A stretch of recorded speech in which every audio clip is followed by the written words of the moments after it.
Dalawang guhit. Hindi iisa. Dalawa. Nanlamig ang mga kamay ni Ara Bautista habang nakatitig sa maliit na plastic stick na hawak niya. Ang pulso niya ay tila tumutugtog ng isang mabilis na kanta sa kanyang tainga, at ang bawat ugat sa kanyang katawan ay tila naging yelo. Isang butil ng luha ang unti-unting kumawala mula sa kanyang mata, gumulong sa kanyang pisngi, at huminto sa ibabaw ng kanyang labi. Hindi ito luha ng kaligayahan. Ito ay luha ng matinding takot at pagkabigla. Paano? Paanong nangyari ito? Matagal na niyang inihanda ang sarili sa isang buhay na puno ng sakripisyo. Mula nang magkasakit ang kanyang ina at nangangailangan ng mamahaling gamot at operasyon, naglaho na ang lahat ng kanyang pangarap. Ang mga pangarap na maging isang guro, magkaroon ng sariling pamilya, at mamuhay ng simple sa probinsya. Lahat ng iyon ay naging abo nang lumabas ang bill sa ospital. Iyon ang dahilan kung bakit siya narito, sa loob ng ginintuang kulungan na ito, bilang personal na sekretarya, at iba pa ni Sebastian Villarica. Ang pangalan pa lang ay bumubulong na ng kapangyarihan at kayamanan. Ang Villarica Corporation. Ang pinakamalaking imperyo sa real estate at hospitality sa buong Pilipinas. At si Sebastian, ang nag-iisang tagapagmana. Ang taong bumili ng kanyang katahimikan, ng kanyang dignidad, kapalit ng buhay ng kanyang ina. Nilingon niya ang opisinang iyon. Ang naglalakihang bintana na nagpapakita ng skyline ng Makati, na punong-puno ng mga nagtataasang gusali. Ang marmol na sahig na kumikinang sa liwanag, ang malalaking painting sa dingding na nagkakahalaga ng milyon-milyon. Ang mamahaling leather na swivel chair sa harap ng mahogany table na pinagtrabahuhan niya araw-araw. Ito ang kanyang key opisyal na trabaho. Sa gabi, kung kinakailangan, isa siyang figura na nagtatago sa anino ng kapangyarihan ni Basti. Ang contractual lover, isang terminong inimbento niya sa kanyang isipan upang hindi masyadong masakit. Inilabas ni Ara ang kanyang lumang cellphone at tinitigan ang wallpaper, isang larawan ng kanyang ina, na may malalim na mga mata at maputlang labi, at ang kanyang nakababatang kapatid na si Jay, na may malawak na ngiti, hawak ang diploma mula sa elementarya. Siya ang dahilan. Ang kanyang pamilya. Para sa kanila, handa siyang gawin ang lahat. Handa siyang lunukin ang kanyang pagmamataas, ang kanyang kahihiyan, ang kanyang mga pangarap.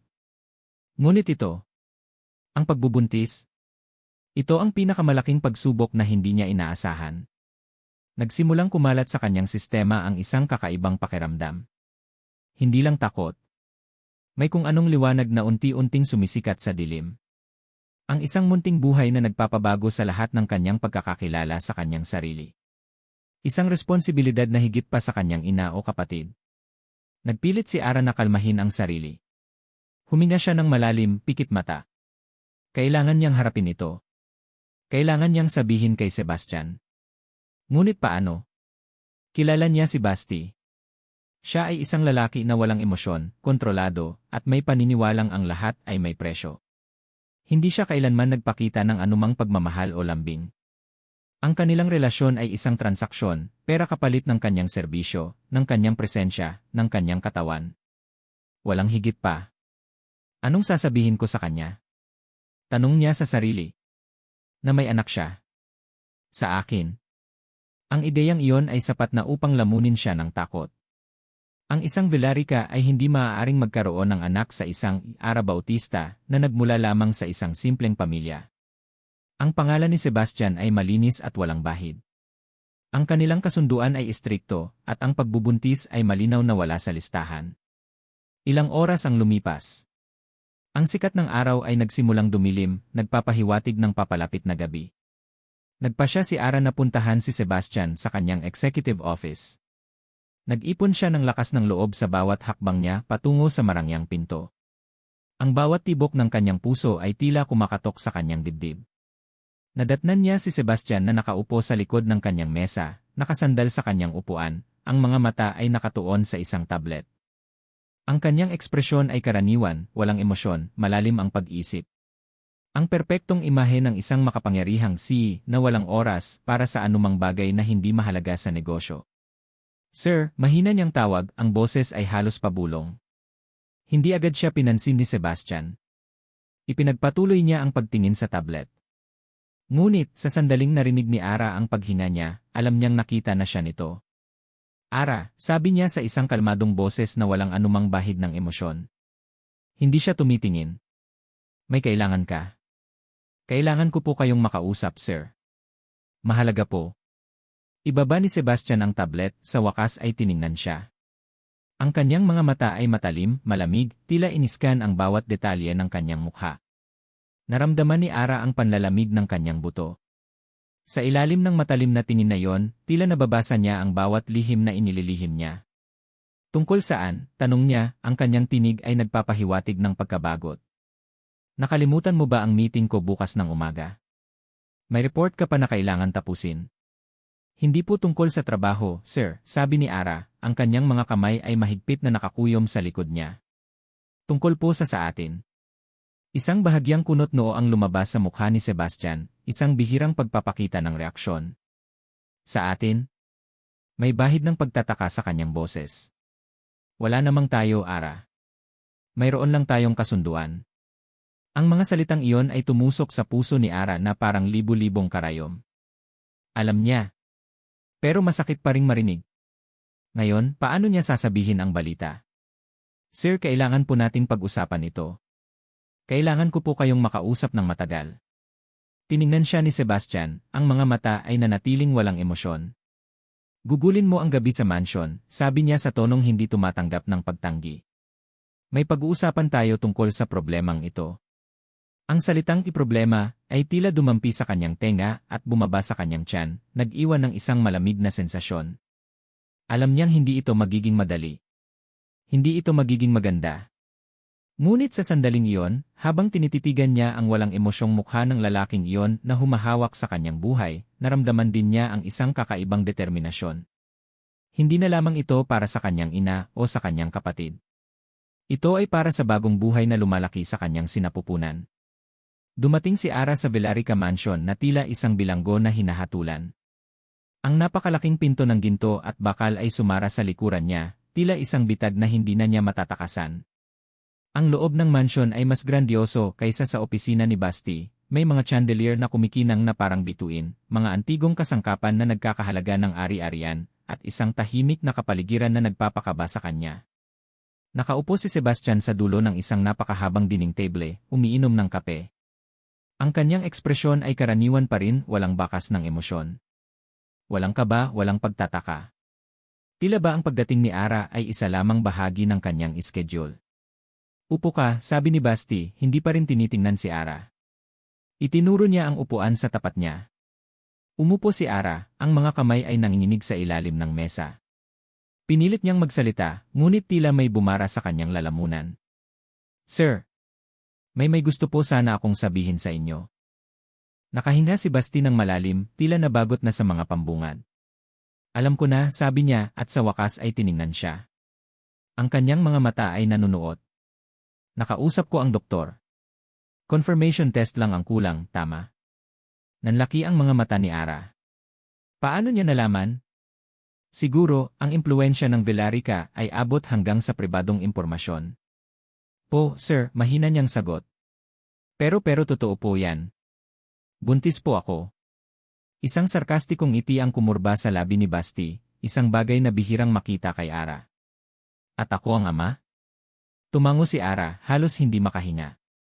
Wala sa kasunduan natin ang magkaroon ng ganitong komplikasyon, sabi ni Sebastian, ang boses ay matigas at malamig. Hindi ko ito inaasahan. At hindi ko ito tatanggapin. Nagsimulang tumibok ng malakas ang puso ni Ara. Pero paano po yan, sir? Anak po ninyo yan. Anak ko. Tumawa ng marahan si Basti, isang walang kaluluwang tawa. Ara, alam nating dalawa ang sitwasyon. Ang kasunduan natin ay malinaw. At ang kasunduan ay walang anumang insidente na magdudulot ng bahid sa pangalan ng pamilya Villarica. Bumangon siya mula sa kanyang upuan, lumapit sa bintana, at tiningnan ang madilim na lungsod. Sa mundong ito, Ara, ang reputasyon ay lahat. Lalo na sa aming pamilya. Hindi maaaring magkaroon ng iskandalo. Hindi maaaring magkaroon ng isang aksidente na magpapababa sa halaga ng Villarica Corporation sa stock market. At lalong hindi maaaring magkaroon ng isang anak na magiging katanungan sa aming pamana. Hindi po ako nagkukunwari, sir, sigaw ni Ara, ang boses ay nabasag sa galit at sakit. Bakit niyo po ako pinagbibintangan? Hindi ko po kayo niloloko. Hinarap siya ni Basti. Ang kanyang mga mata ay nagbabaga. Hindi ko sinasabing niloloko mo ako, Ara. Hindi lang kita pinaniniwalaan. O, mas tama siguro, ayokong maniwala. Isang mapanganib na ngiti ang lumabas sa kanyang mukha. Pero may solusyon tayo. Isang solusyon na magliligtas sa ating dalawa at lalo na sa akin. Naramdaman ni Ara ang panlalamig ng kanyang tiyan. Anong solusyon? Simple lang, sabi ni Basti. Mayroon kang ibang kasintahan. Isang taong maaari nating sisihin. Isang taong hindi konektado sa pangalan ng Vilarica. At ang pinakamadali ay ang driver ko. Si Jolo Reyes. Nanlaki ang mga mata ni Ara. Ano? Hindi. Sir, baliw po ba kayo? Bakit ko naman gagawin yan? Bakit si Jolo? Madali. Siya ang driver ko, madali lang siyang kunan ng litrato na kasama ka. Madali lang sabihin na kinasusuklaman mo ang pagiging mistress ko, kaya naghanap ka ng pagmamahal sa iba. Ikaw ang magiging biktima, Ara. Ang biktima na naging salarin. Isang perpektong twist para sa publiko. Napatayo si Ara. Hindi ko po gagawin yan. Bakit ko idadamay si Jolo? Bakit ko sisirain ang pangalan ko, lalo na ang pangalan ng anak ko? Lumapit si Basti sa kanya, ang kanyang anino ay bumalot kay Ara. Ginawa mo na yan, Ara. Sa sandaling pumayag ka sa kasunduan natin, isinuko mo na ang iyong karapatan na magkaroon ng malinis na pangalan. Hindi ka na isang ordinaryong babae. Isa kang bahagi ng aking buhay at ngayon may problema ka na kailangan mong ayusin. Para sa akin. Para sa pangalan ko. Hindi po ako ang problema. Ang batay. Ang bata, putol niya, ay produkto ng isang pagkakamali. Isang pagkakamali na kailangan nating takpan. Kailangan kong protektahan ang aking pangalan. Ang pangalan ng pamilya Vilarica. At kung hindi ka makikipagtulungan, Ara. Bumaba ang tingin ni Basti sa mga kamay ni Ara na nanginginig. Nakalimutan mo na ba kung gaano kahalaga ang pamilya mo sa'yo? Ang nanay mo sa ospital. Ang kapatid mo na nangangarap makapag-aral. Alam mo kung gaano kadali para sa isang Vilarica na mawala ang lahat ng iyan sa isang iglap. Isang tawag lang. Isang salita. Handa ka bang isugal ang buhay nila para sa katotohanan na hindi naman paniniwalaan ng sinuman? Parang binuhusan si Ara ng isang balde ng yelo. Ang kanyang puso ay kumalabog sa takot. Ang kanyang ina. Ang kanyang kapatid. Hindi niya pwedeng ilagay sa panganib ang buhay nila. Nag-ipon siya ng lakas, ngunit walang laban sa kapangyarihan ni Basti. Pumapayag ako, halos hindi niya marinig ang sarili niyang boses. Gagawin ko po. Isang linggo ang lumipas na tila isang bangungot. Pinilit si Ara na makipagtulungan sa pag-set up kay Jolo. Sa isang inosenteng hapon, habang nag-eran para kay Basti, kinunan sila ng litrato habang naglalakad, tumatawa, tila isang magkasintahan. Hindi alam ni Jolo ang lahat. Nakita ni Ara ang pagkalito sa kanyang mukha habang kinukunan sila ng litrato. Mas lalo siyang nakonsensya. Kinabukasan, sumabog ang balita. Ang bawat pahayagan, bawat news channel, bawat online site ay naglathala ng kwento. Sekretarya ni si Vilarica, may ibang karelasyon habang nasa ilalim ng kontrata. Lalaki niya, ang sariling driver ng boss. Ang mga larawan ni Ara at Jolo ay nasa front page na may mga nakakatawang caption. Si Ara ay inilarawan bilang isang gold digger, traitor, at immoral. Si Jolo, na walang kaalam-alam, ay idinawit din. Naramdaman ni Ara ang matinding galit, sakit, at kahihiyan. Ang kanyang pangalan ay naging bahid, ang kanyang buhay ay naging isang pampublikong sirkus. Ngunit ang pinakamasakit sa lahat ay ang kailangan niyang tingnan ang kanyang ina sa mga mata at ipaliwanag ang lahat. Mama, sabi ni Ara, nang makauwi siya sa kanilang maliit na bahay sa Sampaloc. Ang kanyang ina ay nakaupo sa sala, nanonood ng na kasalukuyang nagpapalabas ng balita tungkol sa kanya. Hawak nito ang isang dyaryo na may malaking larawan niya. Nagtaas ng tingin ang kanyang ina, ang kanyang mukha ay maputla at ang kanyang mga mata ay puno ng pagtataka at sakit. Ara, ano ito? Ang kanyang boses ay nanginginig. Ano itong sinasabi nila? Totoo ba ito? Nag-aalangan si Ara. Hindi niya kayang sabihin ang totoo. Hindi niya kayang sabihin na siya ay buntis. At lalong hindi niya kayang sabihin na pinilit siyang sisihin si Jolo para sa kasalanan na hindi niya ginawa. Pinili niya ang kasinungalingan na nagliligtas sa buhay ng kanyang ina. Mama, hindi po totoo ang lahat ng sinasabi nila. Kasinungalingan po lahat yan. Ginamit lang po ako.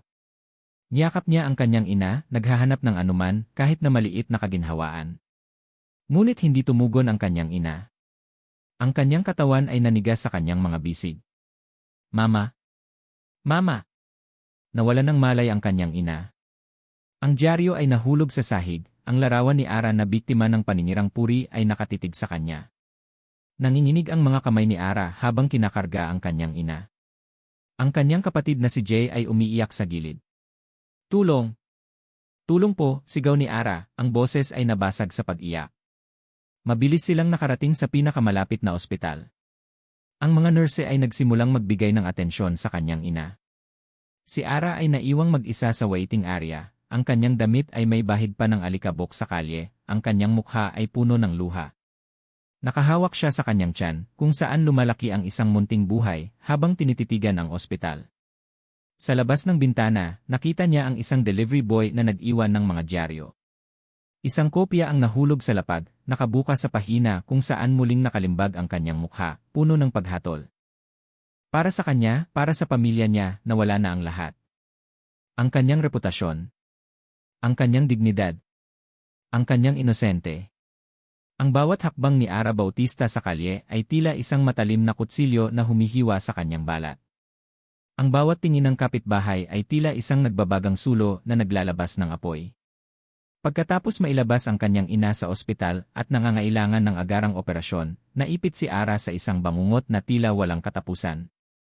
Ay, tingnan mo ang lumalandi, isang babae ang sumigaw mula sa isang tindahan, habang naglalakad si Ara pauwi. Kaya pala biglang yumaman, nakikisama pala sa may-ari ng kumpanya, sabi naman ng isa pa, na may kasamang tawa ng paghamak. Parang mga batong pinukpok sa kanya ang mga salitang iyon. Nakayuko lang siya, pinipilit na hindi sila pakinggan. Ang kanyang mga mata ay nananatiling nakatuon sa kanyang mga paa, na tila naghahanap ng anuman, kahit na maliit na daan palabas sa kanyang kalagayan. Ang kanyang tiyan ay unti-unting lumalaki, isang paalala ng isa pang buhay na naghihirap sa gitna ng kaguluhang ito. Nang makarating sa kanilang maliit na apartment, sinalubong siya ng kanyang kapatid na si Jay, na may malalim na mga mata at mukhang pagod. Ate, kailangan po ng gamot ni Mama, sabi niya habang hinahawakan ang reseta. Tiningnan ni Ara ang reseta. Isa pang 200,000 piso. Wala siyang ni 5 duling. Mula nang sumabog ang iskandalo, nawala ang kanyang trabaho. Ang kanyang apartment, na binabayaran pa ng Villarica, ay biglang nawala na sa kanyang kamay. Ang kanyang sweldo, na ipinadala sa kanya ng huling beses, ay ginamit na sa paunang bayad sa ospital ng kanyang ina. Maghanap ka na lang ng trabaho, ate, bulong ni Jay, tila nauunawaan ang bigat ng kanilang sitwasyon. Kahit ano po. Kinabukasan, lumabas si Ara. Lumibot siya sa bawat opisina, bawat tindahan, bawat coffee shop na nakita niya. Sa bawat pinto, may pag-asa siyang kakatok. Ngunit sa bawat pinto, mayroon ding pagtanggi. Pasensya na po, ma'am, sabi ng isang manager ng tindahan, na may tingin ng pagdududa sa kanyang mukha. Pero nakita po namin ang balita. Ayaw po namin ng gulo dito sa aming tindahan. Ang lakas naman ng loob mong mag-apply dito pagkatapos ng lahat ng ginawa mo, singhan ng isang EA manager, sabay hagis ng kanyang resume sa kanyang harapan. Hindi namin kailangan ng taong may ganitong reputasyon. Sa bawat pagtanggi, naramdaman ni Ara ang unti-unting pagguho ng kanyang pag-asa. Wala na siyang malapitan. Ang kanyang mga kaibigan ay umiiwas sa kanya. Ang kanyang pamilya ay umaasa sa kanya. At sa kanyang sinapupunan, may isang buhay na umaasa rin sa kanya. Paano na, bulong niya sa sarili, habang nakaupo sa isang bangko sa parke, nakatingin sa mga batang naglalaro. Ang kanilang mga tawa ay tila isang malayo, hindi maabot na himig. Biglang may tumawag sa kanyang cellphone. Unknown number. Hindi niya sana sasagutin, ngunit bigla siyang kinabahan. Ara. Isang pamilyar na boses ang narinig niya. Si Jolo ito. Nag-aalala ako sa'yo. Gusto kitang makausap. Gusto kong magpaliwanag. Inilayo ni Ara ang cellphone sa kanyang tainga. Si Jolo. Ang taong pinaghihinalaan niyang katuwang ni Basti sa pagwasak ng kanyang buhay. Ang galit ay biglang sumirit sa kanyang dibdib.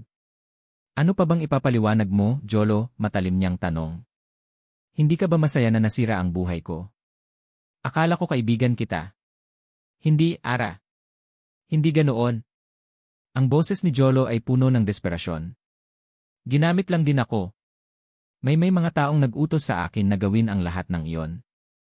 Hindi ko alam na masisira ang buhay mo ng ganito. Maniwala ka sa akin, Ara. Maniwala, sarkastiko siyang tumawa. Paano ako maniniwala pagkatapos ng lahat ng ito? Nawala ang lahat sa akin, Jolo. Hindi na ako makahanap ng trabaho. Nagkasakit ang nanay ko. Paano ako maniniwala sa'yo? Naiintindihan ko, Ara. Pero kailangan nating mag-usap. Hindi lang si Sir Basti ang may kinalaman dito. May iba pa. May mas malalim pa. Kailangan kitang tulungan. Naisip ni Ara ang mukha ng kanyang ina na naghihirap sa bahay. Ang naglalakihang bill sa ospital. Ang paninirang puri na walang katapusan. Kailangan niya ng tulong. Kahit kanino. Ngunit bakit si Jolo? Maaari pa rin ba siyang pagtiwalaan? Hindi ko alam, Jolo, mahina niyang sagot.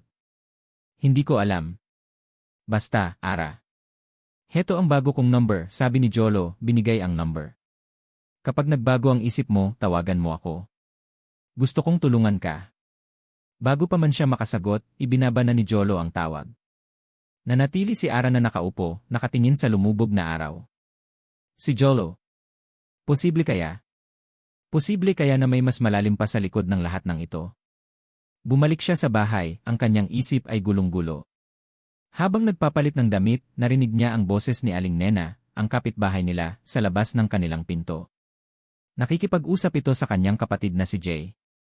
Kawawa naman talaga si Ara, sabi ni Aling Nena. Pero alam mo, Jay, may narinig ako. May dating kasamahan si Ara sa trabaho na nagsabi na parang may nagdudulo raw sa apoy. Hindi lang daw si Sir Basti ang gumawa noon. Sabi pa, parang si Sir Basti daw ay parang manika lang sa kamay ng iba. Sino naman po, Aling Nena? Tanong ni Jay. Nagbuntong hininga si Aling Nena. Naku, hindi niya sinabi. Basta daw may naglalaro ng malalim na laro. May mas malaki pa raw na pinag-uusapan sa Villarica. Parang isang kidlat ang tumama kay Ara. May mas malaki pa. May nagdudulo sa apoy. Ang mga salita ni Jolo ay bumalik sa kanyang isip. May mas malalim pa. Hindi lang si Sir Basti. Mabilis siyang lumabas ng kwarto, ngunit nataranta si Aling Nena at nagpaalam agad. Naiwan si Ara, nakatayo sa gitna ng sala, ang kanyang isip ay nag-o-overtime. Sino? Sino ang mas malaki pa? Kung hindi lang si Sebastian, sino pa ang may motibo na sirain siya at idamay si Jolo? Sino pa ang may sapat na kapangyarihan sa loob ng Villarica? Hindi niya alam. Ngunit sa kauna-unahang pagkakataon, bukod sa pag-aalala para sa kanyang ina at sa kanyang anak, may isang bagong damdamin ang lumitaw sa kanyang puso, isang malalim na pagdududa, at isang matalim na pagnanais na alamin ang katotohanan. Hindi para sa sarili niya, kundi para sa anak niya, na sa lalong madaling panahon ay isisilang sa mundong ito, na puno ng kasinungalingan at pagtataksil. Ang tunog ng ulan sa labas ay tila pumapatak sa kanyang puso. Humiga si Ara sa kanilang lumang banig, pinilit matulog, ngunit ang mga salita ni Aling Nena ay patuloy na umalingaw-ngaw sa kanyang isip. May mas malaki pang laro. Parang manika lang si Sir Basti. At ang tinig ni Jolo, na puno ng desperasyon, ginamit lang din ako. Hindi na siya makatulog. Ang larawan ng kanyang ina, na may malaking kailangan, ay nagtulak sa kanya. Hindi siya pwedeng sumuko. Kailangan niyang malaman ang totoo. Para sa kanyang ina. Para sa kanyang anak. Kinabukasan, sa halip na maghanap ng trabaho, isang bagay na tila imposible na para sa kanya, nagpasya si Ara na sundan ang kutob ng kanyang kalooban. Naglakad siya patungo sa Makati, sa lugar kung saan matatagpuan ang Villarica Corporation. Hindi niya alam kung ano ang kanyang hahanapin, o kung paano siya magsisimula, ngunit kailangan niyang gawin ito. Umupo siya sa isang coffee shop sa tapat ng Villarica Building, nag-o-order ng pinakamura nilang kape, at nagkunwaring nagbabasa ng lumang dyaryo. Nagmasid siya. Mayroon siyang kaunting kaalaman sa mga tauhan sa Villarica, kasama na ang mga miyembro ng pamilya. Hindi nagtagal, nakita niya si Tita Lucia Villarica. Para sa kanya, para sa pamilya niya, nawala na ang lahat. Ang kanyang reputasyon. Ang kanyang dignidad. Ang kanyang inosente. Ang bawat hakbang ni Ara Bautista sa kalye ay tila isang matalim na kutsilyo na humihiwa sa kanyang balat. Ang bawat tingin ng kapitbahay ay tila isang nagbabagang sulo na naglalabas ng apoy. Pagkatapos mailabas ang kanyang ina sa ospital at nangangailangan ng agarang operasyon, naipit si Ara sa isang bangungot na tila walang katapusan. Ay, tingnan mo ang lumalandi, isang babae ang sumigaw mula sa isang tindahan habang naglalakad si Ara pauwi. Kaya pala biglang yumaman, nakikisama pala sa may-ari ng kumpanya, sabi naman ng isa pa na may kasamang tawa ng paghamak. Parang mga batong pinukpok sa kanya ang mga salitang iyon. Nakayuko lang siya, pinipilit na hindi sila pakinggan. Ang kanyang mga mata ay nananatiling nakatuon sa kanyang mga paa, na tila naghahanap ng anuman, kahit na maliit na daan palabas sa kanyang kalagayan. Ang kanyang tiyan ay unti-unting lumalaki, isang paalala ng isa pang buhay na naghihirap sa gitna ng kaguluhang ito. Nang makarating sa kanilang maliit na apartment, sinalubong siya ng kanyang kapatid na si Jay, na may malalim na mga mata at mukhang pagod. Ate, kailangan po ng gamot ni Mama, sabi niya habang hinahawakan ang reseta. Tiningnan ni Ara ang reseta. Isa pang 200,000 piso. Wala siyang ni 5 duling. Mula nang sumabog ang iskandalo, nawala ang kanyang trabaho. Ang kanyang apartment, na binabayaran pa ng Villarica, ay biglang nawala na sa kanyang kamay. Ang kanyang sweldo, na ipinadala sa kanya ng huling beses, ay ginamit na sa paunang bayad sa ospital ng kanyang ina. Maghanap ka na lang ng trabaho, ate, bulong ni Jay, tila nauunawaan ang bigat ng kanilang sitwasyon. Kahit ano po. Kinabukasan, lumabas si Ara. Lumibot siya sa bawat opisina, bawat tindahan, bawat coffee shop na nakita niya. Sa bawat pinto, may pag-asa siyang kakatok. Ngunit sa bawat pinto, mayroon ding pagtanggi. Pasensya na po, ma'am, sabi ng isang manager ng tindahan, na may tingin ng pagdududa sa kanyang mukha. Pero nakita po namin ang balita. Ayaw po namin ng gulo dito sa aming tindahan.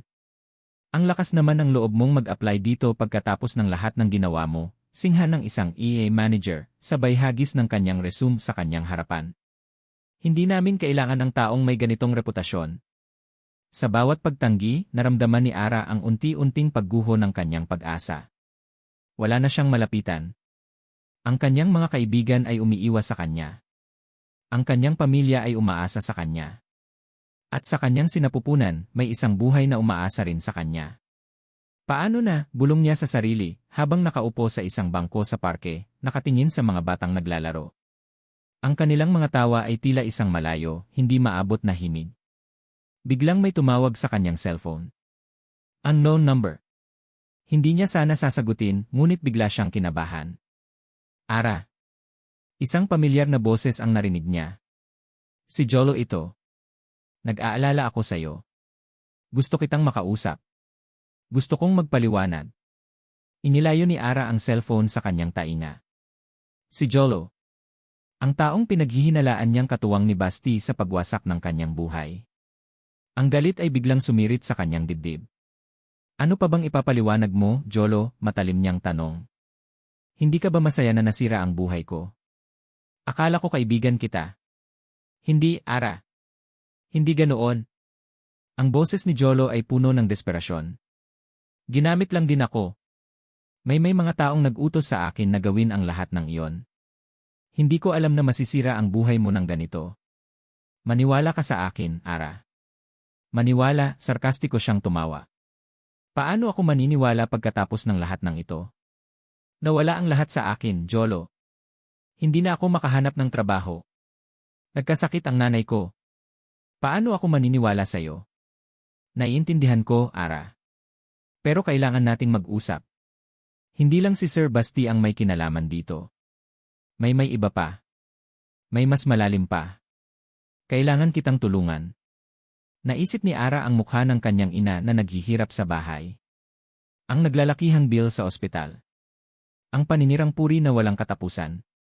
Kailangan niya ng tulong. Kahit kanino. Ngunit bakit si Jolo? Maaari pa rin ba siyang pagtiwalaan? Hindi ko alam, Jolo, mahina niyang sagot. Hindi ko alam. Basta, Ara. Heto ang bago kong number, sabi ni Jolo, binigay ang number. Kapag nagbago ang isip mo, tawagan mo ako. Gusto kong tulungan ka.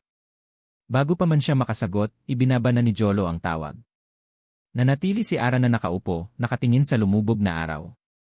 Si Jolo. Posible kaya? Posible kaya na may mas malalim pa sa likod ng lahat ng ito? Bumalik siya sa bahay, ang kanyang isip ay gulong-gulo. Habang nagpapalit ng damit, narinig niya ang boses ni Aling Nena, ang kapitbahay nila, sa labas ng kanilang pinto. Nakikipag-usap ito sa kanyang kapatid na si Jay. Kawawa naman talaga si Ara, sabi ni Aling Nena. Pero alam mo, Jay, may narinig ako. May dating kasamahan si Ara sa trabaho na nagsabi na parang may nagdudulo raw sa apoy. Hindi lang daw si Sir Basti ang gumawa noon. Sabi pa, parang si Sir Basti daw ay parang manika lang sa kamay ng iba. Sino naman po, Aling Nena? Tanong ni Jay. Nagbuntong hininga si Aling Nena. Naku, hindi niya sinabi. Basta daw may naglalaro ng malalim na laro. May mas malaki pa raw na pinag-uusapan sa Villarica. Parang isang kidlat ang tumama kay Ara. May mas malaki pa. May nagdudulo sa apoy. Ang mga salita ni Jolo ay bumalik sa kanyang isip. May mas malalim pa. Hindi lang si Sir Basti. Mabilis siyang lumabas ng kwarto, ngunit nataranta si Aling Nena at nagpaalam agad. Naiwan si Ara, nakatayo sa gitna ng sala, ang kanyang isip ay nag-o-overtime. Sino? Sino ang mas malaki pa? Kung hindi lang si Sebastian, sino pa ang may motibo na sirain siya at idamay si Jolo? Sino pa ang may sapat na kapangyarihan sa loob ng Villarica? Hindi niya alam. Ngunit sa kauna-unahang pagkakataon, bukod sa pag-aalala para sa kanyang ina at sa kanyang anak, may isang bagong damdamin ang lumitaw sa kanyang puso, isang malalim na pagdududa, at isang matalim na pagnanais na alamin ang katotohanan. Hindi para sa sarili niya, kundi para sa anak niya, na sa lalong madaling panahon ay isisilang sa mundong ito, na puno ng kasinungalingan at pagtataksil. Ang tunog ng ulan sa labas ay tila pumapatak sa kanyang puso. Humiga si Ara sa kanilang lumang banig, pinilit matulog, ngunit ang mga salita ni Aling Nena ay patuloy na umalingaw-ngaw sa kanyang isip. May mas malaki pang laro. Parang manika lang si Sir Basti. At ang tinig ni Jolo, na puno ng desperasyon, ginamit lang din ako. Hindi na siya makatulog. Ang larawan ng kanyang ina, na may malaking kailangan, ay nagtulak sa kanya. Hindi siya pwedeng sumuko. Kailangan niyang malaman ang totoo. Para sa kanyang ina. Para sa kanyang anak. Kinabukasan, sa halip na maghanap ng trabaho, isang bagay na tila imposible na para sa kanya, nagpasya si Ara na sundan ang kutob ng kanyang kalooban.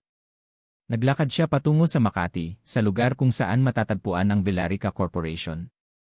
Hindi niya alam kung ano ang kanyang hahanapin, o kung paano siya magsisimula, ngunit kailangan niyang gawin ito. Umupo siya sa isang coffee shop sa tapat ng Villarica Building, nag-o-order ng pinakamura nilang kape, at nagkunwaring nagbabasa ng lumang dyaryo. Nagmasid siya. Mayroon siyang kaunting kaalaman sa mga tauhan sa Villarica, kasama na ang mga miyembro ng pamilya.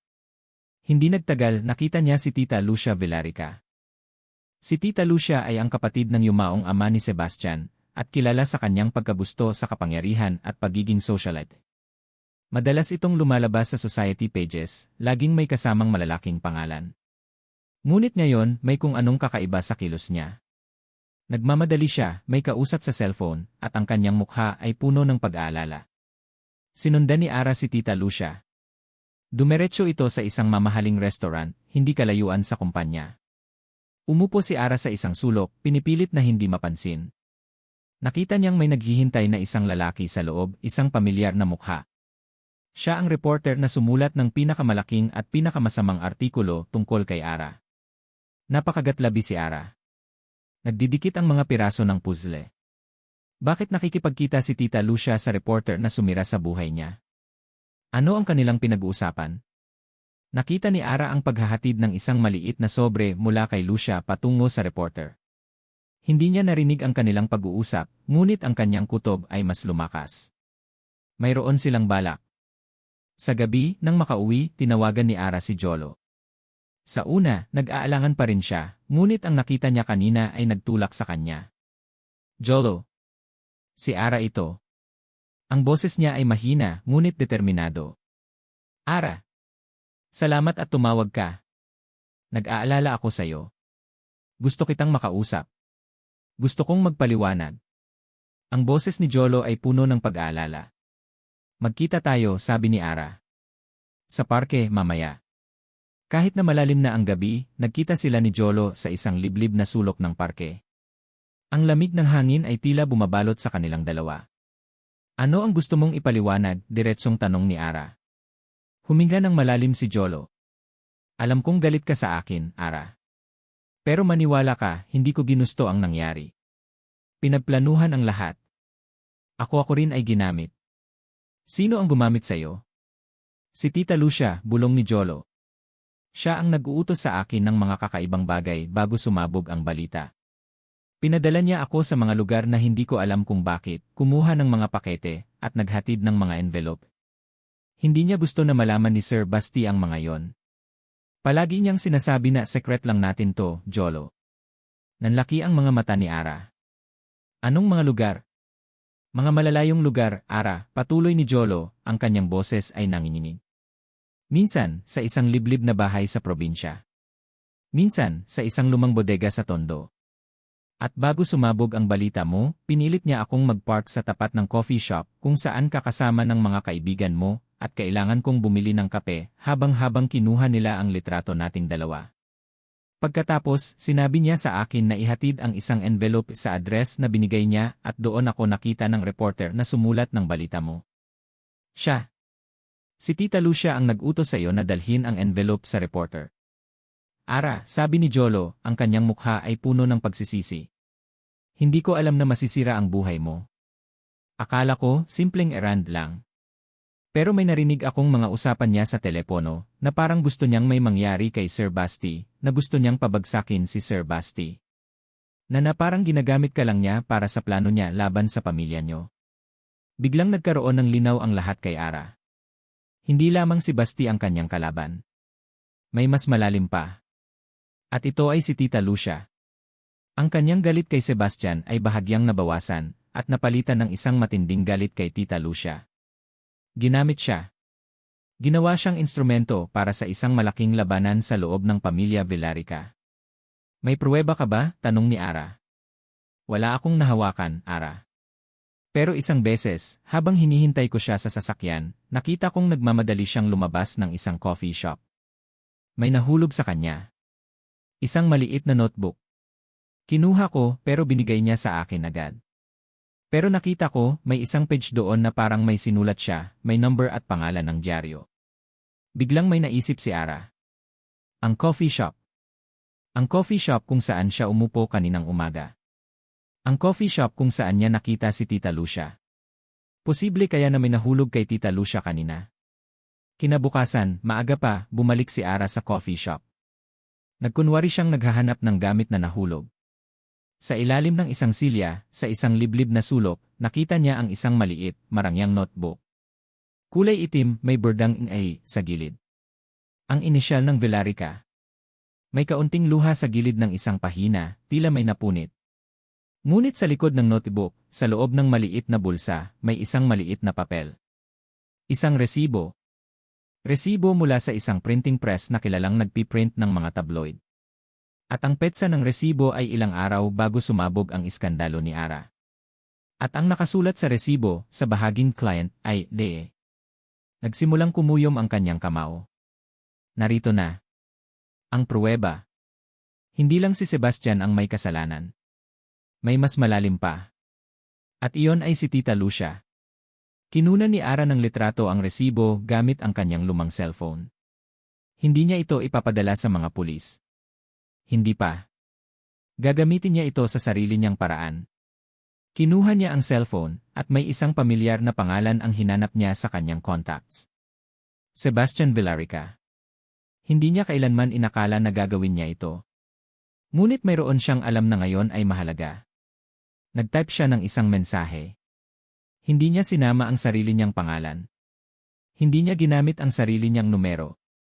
Ginagamit niya ang isang lumang NES card na nakuha niya mula sa isang tindahan, isang NES card na itatapon niya agad pagkatapos. Isang litrato ng resibo. At isang maikling text, hindi lang ikaw ang biktima. May mas malaki pang laro. Ipinadala niya. Isang malalim na paghinga ang kumawala sa kanyang dibdib. Nasa kanya na ang lahat ng iyon. Ang kanyang kinabukasan. Ang kinabukasan ng kanyang ina. At ang kinabukasan ng kanyang anak. Ang tunog ng pag-beep ng kanyang cellphone ay nagpabalik kay Sebastian Villarica sa realidad mula sa kanyang pagsuri sa quarterly reports. Itinabi niya ang laptop, naiinis na may naglakas loob na gambalain siya sa ganoong oras. Isang unknown number. Ang kanyang kilay ay kumunot sa pagdududa. Walang kaduda-duda na isa itong panloloko o isa pang pakiusap mula sa mga nangangailangan. Ngunit nang buksan niya ang mensahe, nanatili siyang tahimik. Isang larawan. Isang resibo mula sa isang printing press na may petsa ilang araw bago sumabog ang iskandalo ni Ara. At ang nakasulat sa client ay DA. Sa ilalim ng larawan, may isang maikling text, hindi lang ikaw ang biktima. May mas malaki pang laro.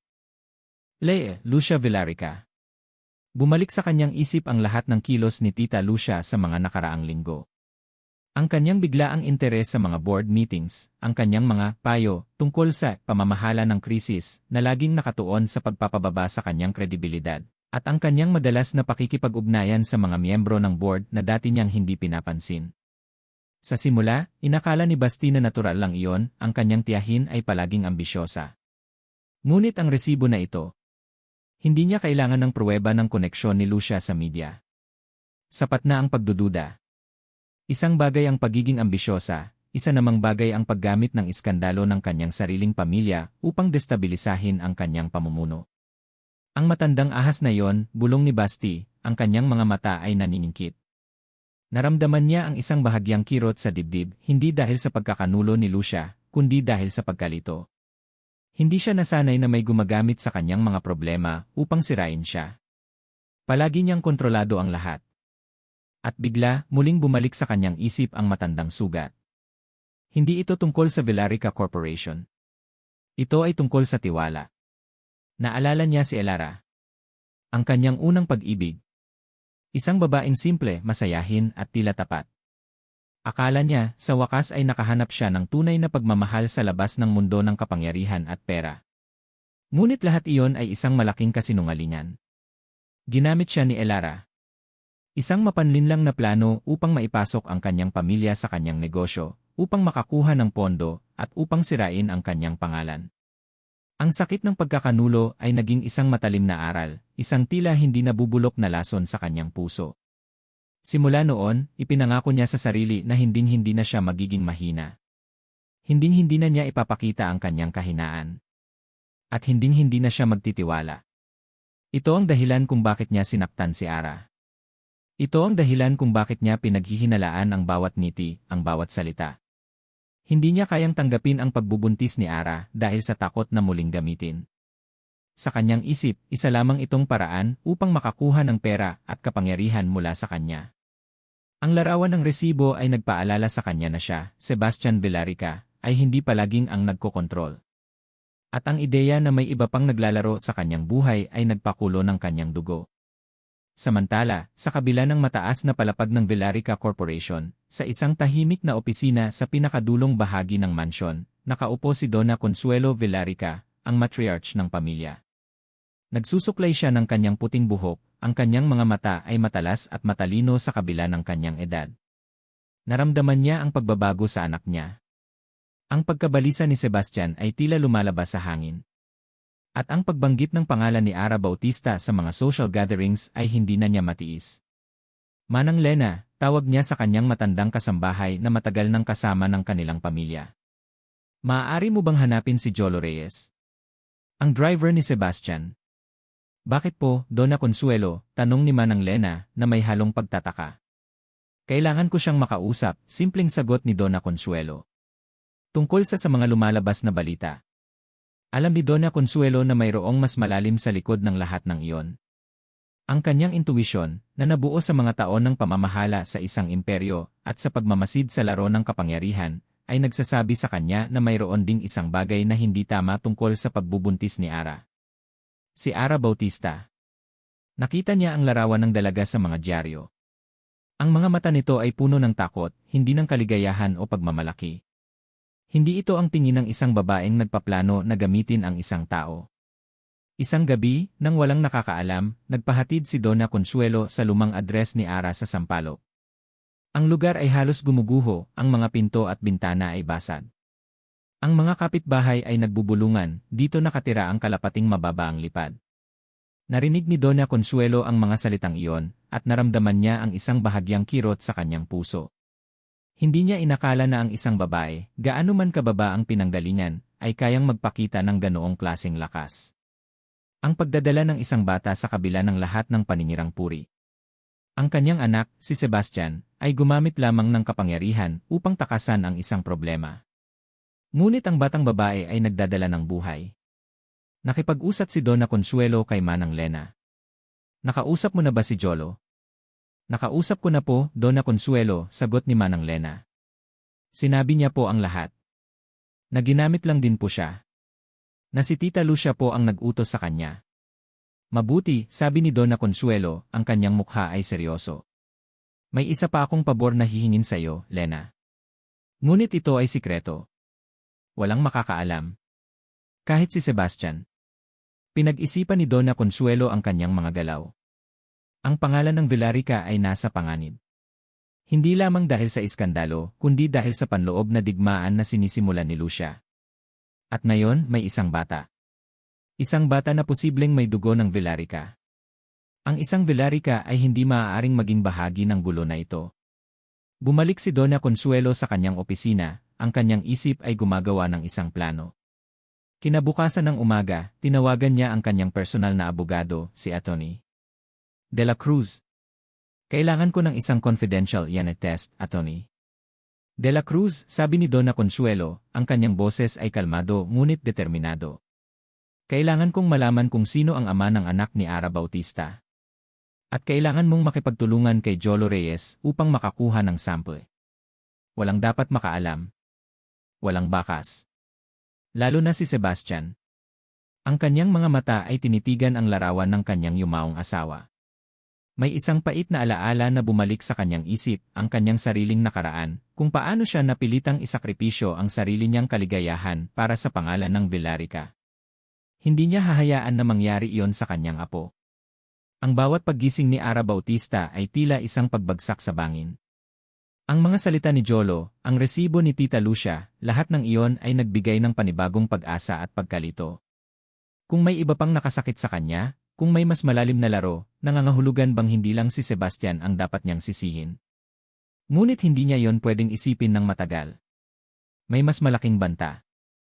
Isang araw, habang nag-aalaga siya sa kanyang ina, na medyo bumubuti na ngunit nangangailangan pa rin ng patuloy na gamot at obserbasyon, isang lalaki ang kumatok sa kanilang pinto. May hawak itong selyadong sobre. Ara Bautista po ba ito? Tanong ng lalaki, ang kanyang boses ay formal. Ako nga po, sagot ni Ara, kumakabog ang kanyang dibdib. Para po sa inyo. Iniabot ng lalaki ang sobre na may selyo ng korte. Nanlamig ang mga kamay ni Ara habang binubuksan ang sobre. Ito ay isang summons mula sa korte. Hindi ito tungkol sa paninirang puri o libel. Ito ay isang petisyon para sa custody ng kanyang magiging anak. Ang nagsampa ng kaso ay si Tita Lucia Villarica. Petisyon para sa temporary custody ng magiging anak ng akusado, sa dahilang siya ay hindi akma at immoral na ina na may mabigat na reputasyon at walang kakayahang pinansyal upang pangalagaan ang kapakanan ng isang Villarica. Nanlaki ang mga mata ni Ara. Iyon ang mga salita sa dokumento.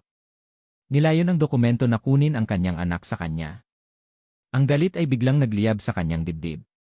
Hindi siya pumayag na sirain ang kanyang pangalan. Hindi siya pumayag na gumawa ng kasinungalingan para lamang makuha sa kanya ang pinakamahalaga sa kanya, ang kanyang anak. Jay, bantayan mo si Mama, mahina niyang sabi, bago lumabas ng bahay, ang sobre ay mahigpit na hawak sa kanyang kamay. Ang kanyang mga paa ay kusang naglakad patungo sa opisina ng isang public attorney, ang huling pag-asa niya para sa legal na tulong. Ngunit ang sistema ay tila kalaban niya. Ang abogado ay tumingin sa kanya na may kahina-hinalang tingin. Ma'am Bautista, ang kaso po ninyo ay napakahirap. Ang pangalan po ng Villarica, napakalakas po ng kanilang impluensya. Naramdaman ni Ara ang kawalan ng pag-asa. Wala siyang pera. Wala siyang malalapitan. Sa mga sumunod na araw, nagsimulang lumala ang sitwasyon. May mga kakaibang sasakyan ang nakaparada sa tapat ng kanilang apartment. May mga lalaking hindi niya kilala ang naglalakad sa kanilang kalye, na tila nagmamanman. Isang gabi, habang naglalakad siya pauwi mula sa botika, naramdaman niya ang isang kamay na humila sa kanyang bag. "Hoy! Ang bag ko," sigaw ni Ara. Ngunit bago pa man niya makita ang mukha ng salarin, mabilis na itong tumakbo. Walang nawala. Ngunit may naiwan. Isang maliit na papel na nakakabit sa kanyang damit. "Masyado kang matigas, Ara. Hindi ka pwedeng lumaban sa mas malaki sayo. Isipin mo ang kaligtasan ng anak mo." Ang mensahe ay walang pirma, ngunit ang pananakot ay malinaw. Ito ay galing kay Tita Lucia. Ang takot ay umakyat sa kanyang lalamunan. Ngayon, direktang nanganganib ang kanyang buhay at ang buhay ng kanyang anak. Paano siya lalaban? Isa lamang siyang ordinaryong babae. Walang kapangyarihan. Walang pera. Isang hapon, habang umiiyak siya sa kanyang kama, nagulat siya nang may kumatok sa kanilang pinto. Si Jay ang nagbukas. May isang matandang babae ang nakatayo sa labas, may kasamang isang bodyguard. Ang babae ay nakasuot ng simpleng kasuotan, ngunit ang kanyang tindig ay nagpapakita ng isang malaking otoridad. Kilala siya ni Ara. Siya si Donna Consuelo Villarica. "Magandang araw po," sabi ni Donna Consuelo, ang kanyang tinig ay malinaw at matigas. "Maaari ko bang makausap si Ara Bautista?" Nagulat si Ara. Bakit narito ang matriarch ng Villarica? Para tapusin na ba siya? "Pumasok po kayo," sabi ni Ara, nagtataka. Umupo si Donna Consuelo sa lumang silya sa kanilang sala, tila walang paki sa kapaligiran. "Narinig ko ang lahat ng nangyayari," simula ni Donna Consuelo. "Ang kaso laban sa iyo, ang mga chismis. At ang tungkol sa anak mo." Naramdaman ni Ara ang kaba. Ito na ba ang pagtatapos? "Huwag kang mag-alala, Ara," sabi ni Donna Consuelo, na tila nabasa ang kanyang isip. "Hindi ako narito upang saktan ka. Hindi ako narito upang kunin ang iyong anak." Nanlaki ang mga mata ni Ara. "Po. Narito ako upang tulungan ka," patuloy ni Donna Consuelo, ang kanyang mga mata ay matalim ngunit may bahid ng kalungkutan. "Alam ko kung gaano kahirap ang sitwasyon mo. At alam ko na hindi lahat ng balita ay totoo." Inilabas ni Donna Consuelo ang isang maliit na sobre mula sa kanyang bag. "Ito ay para sa ina mo. Para sa operasyon. Hindi mo kailangang malaman kung saan ito galing. Tanggapin mo na lang." Nanatiling tahimik si Ara. Isang malaking halaga yon. Ang perang kailangan niya. Ngunit bakit? Bakit siya tinutulungan ni Donna Consuelo? "Ang isang bata ay regalo mula sa Diyos, Ara," sabi ni Donna Consuelo, ang kanyang boses ay tila lumambot. "At ang isang ina ay may karapatang ipagtanggol ang kanyang anak. Hindi ako naniniwala na ikaw ay isang masamang ina." Pero bakit po kayo tutulong?" tanong ni Ara, ang kanyang boses ay nanginginig. "Kayo po ang pamilya ni Sir Basti. Kayo po ang kaaway ko." "Ang pamilya Villarica ay may sariling mga problema, Ara," sabi ni Donna Consuelo, isang mapait na ngiti ang lumabas sa kanyang labi. "At ang aking pamilya ay hindi kailanman hahayaan na masira ng kasinungalingan. Lalo na ang buhay ng isang inosenteng bata. Alam ko ang katotohanan, Ara. At alam kong ginagamit ka lang." Naramdaman ni Ara ang isang init na kumalat sa kanyang dibdib. Pagtitiwala. Isang bagay na matagal na niyang hindi naramdaman. Ngunit mayroon ding pagdududa. Sino ang tunay na kalaban? Sino ang tunay na kakampi? Ang magiging apo ko, bulong ni Donna Consuelo na tila sa sarili lang niya sinasabi. "Hindi ko hahayaan na maging biktima siya ng mga kasinungalingan at mga ambisyon ng iba." Naging mas malinaw kay Ara ang sitwasyon. Hindi lang siya ang target ni Tita Lucia. Pati si Sebastian. At pati ang magiging anak niya. Ang Villarica ay nahaharap sa isang malaking labanan sa loob. Bumangon si Donna Consuelo. "Kailangan mong maging matatag, Ara. Ang susunod na araw ay magiging kritikal. Magkakaroon ng isang emergency board meeting sa Villarica Corporation. At doon, lilitaw ang lahat ng katotohanan." Bago pa man makasagot si Ara, lumabas na si Donna Consuelo, kasama ang kanyang bodyguard. Naiwan si Ara, hawak ang sobre, ang kanyang isip ay gulong-gulo. Tulong? O isang patibong? Ngunit isang bagay ang sigurado. ang kanyang anak. Kailangan niyang lumaban. Kinaumagahan, lumabas ang balita sa lahat ng AE at dyaryo. Emergency Board Meeting sa Villarica Corp. Sebastian Villarica, haharap sa hamon ng pamilya sa kapangyarihan. Kasama ang isang larawan ni Tita Lucia na may ngiting tagumpay sa kanyang mukha. Sa likod ng mga ulo ng balita, may isang pahayag mula kay Tita Lucia Villarica. Bukas, ilalabas ko ang lahat ng pruweba ng kawalan ng kakayahan ni Sebastian Villarica na pamunuan ang ating imperyo at ang pagkakamali niya na nagdudulot ng kahihiyan sa ating pangalan. Ilalabas ko ang lahat ng baho ng Villarica. Naramdaman ni Ara ang isang malamig na pagtakbo ng takot sa kanyang likod. Ang bagyo ay paparating na. At sa gitna ng bagyong iyon, ang kanyang anak. Ang tunog ng ulan na humahampas sa bintana ng kanyang opisina ay tila kumakatawan sa kaguluhan sa isip ni Sebastian Villarica. Nakaupo siya sa kanyang leather chair, hindi makagalaw. Ang mensahe mula sa unknown number, kasama ang litrato ng resibo mula sa printing press na may nakasulat na "Lee", ay patuloy na bumabalik sa kanyang isipan. Hindi siya naniniwala sa pagkakataon. Walang aksidente. Kaharap niya ang kanyang legal team, ang mga mukha ng kanyang mga abogado ay puno ng pag-aalala. "Sir, malakas po ang kapit ni Tita Lucia sa ilang key shareholders," paliwanag ni Atty. Ramirez, ang kanyang chief legal counsel. Nakuha niya ang loyalty ng mga board member na matagal nang hindi sang-ayon sa inyong pamumuno. Ang iskandalo po ni Emea Bautista ay nagbigay sa kanya ng perpektong sandata. Kaya niya kayong patalsikin sa posisyon bilang Sir, dagdag pa ng isa pang abogado. At ang worst case scenario, maaaring mawala sa inyo ang kontrol sa kumpanya.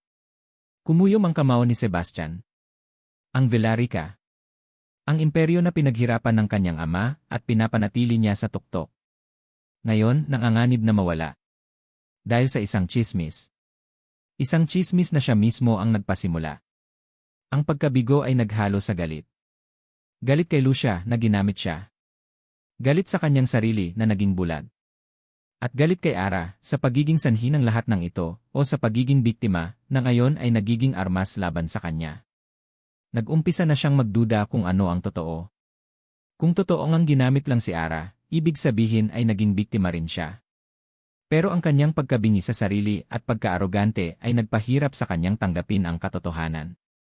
Kinabukasan, sa halip na dumiretso sa kanyang opisina, nagpa siya si Basti na pumunta sa ospital. Ang ospital kung saan nakakonfine ang ina ni Ara. Narinig niya ang balita mula sa kanyang personal assistant na sumama ang lagay ng ina ni Ara pagkatapos sumabog ang iskandalo. Hindi niya alam kung bakit siya pumunta. Siguro dahil sa isang kurot ng konsensya.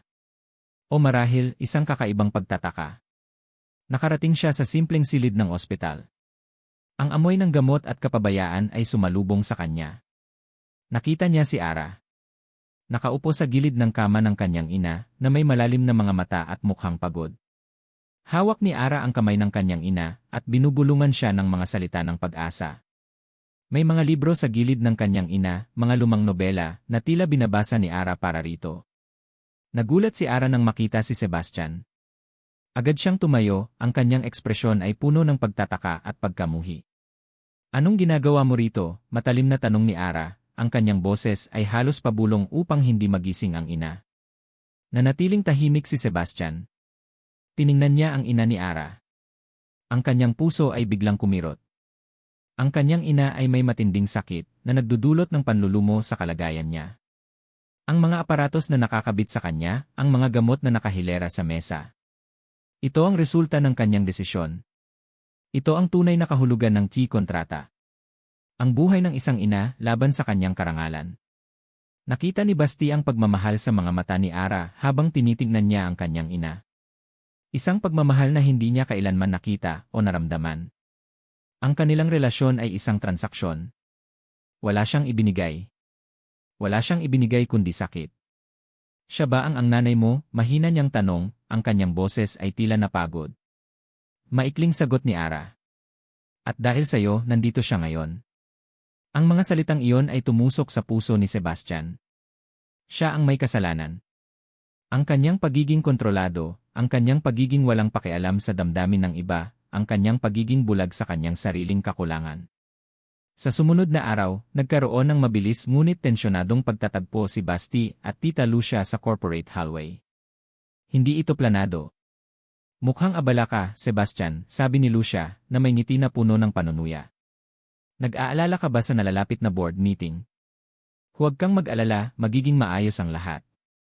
Ano ang plano mo, Tita Lucia? Diretsong tanong ni Basti, ang kanyang mga mata ay matalim. Akala mo ba hindi ko alam ang ginagawa mo? Ang paggamit sa sitwasyon upang sirain ako. Ngumiti si Lucia. Wala akong alam sa sinasabi mo, Sebastian. Ang ginagawa ko lang ay protektahan ang pangalan ng Villarica. At ang pangalan na iyon ay nababahiran na ng dumi, salamat sa iyo. Kailangan lang ng isang malinis na kamay upang ayusin ang lahat. At sa tingin ko, wala kang kakayahang gawin yon. Ang kanyang mga salita ay tila isang matalim na sibat na tumusok kay Sebastian. Ang kanyang pagiging walang pakialam at ang kanyang pagiging manipulado ay nakita niya sa salamin ng mukha ni Lucia.